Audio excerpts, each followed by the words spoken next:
Hello दोस्तों, नमस्ते, प्रणाम। मैं हूँ माया। मैं हूँ कंचन। अपने चैनल पर स्वागत करती हूँ आप सभी का। एक बहुत ही प्यारा कजरी गीत लेकर के आई हूँ। दोनों बहन, बहुत दर्द भरा कजरी गीत है जिसमें कि में माँ बाप नहीं होते हैं, उसमें का अच्छा नहीं लगता है बेटे के लिए जाने में, और जिसके भी नहीं है माँ बाप उसके लिए बहुत ही दर्द भरा गीत है।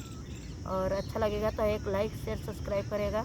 ये कंचन के लोकगीत पर जाएगा। ये गीत अच्छा लगेगा तो लाइक शेयर सब्सक्राइब करेगा, फॉलो के साथ सपोर्ट करेगा। हमारे नैहरे से आइल बा मिठाई पिया, गायों दूबराई पिया ना। हमारे नैहरे से आइल बा मिठाई पिया, गायों दूबराई पिया ना। हमारे नैहरे से आइल बा मिठाई पिया, गायों दूबराई पिया ना।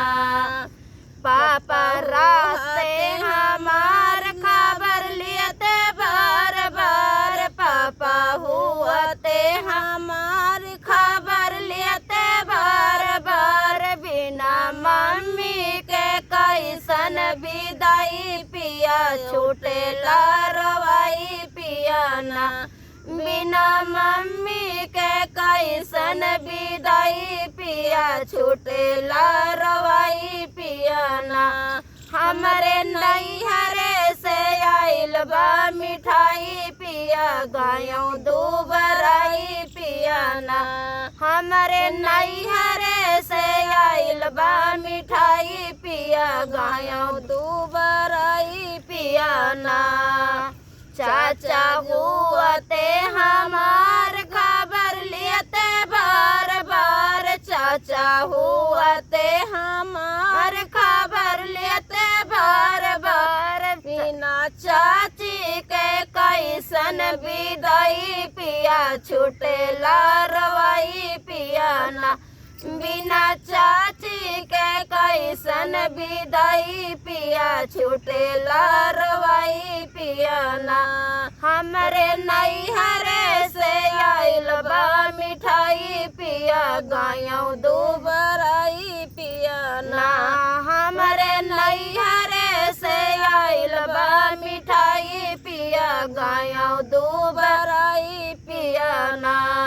भैया राते हमार खबर लियते बार बार, भैया हुआते हमार खबर लियते बार बार। बिना भाभी के कैसन विदाई पिया, छूटे लारवाई पिया ना।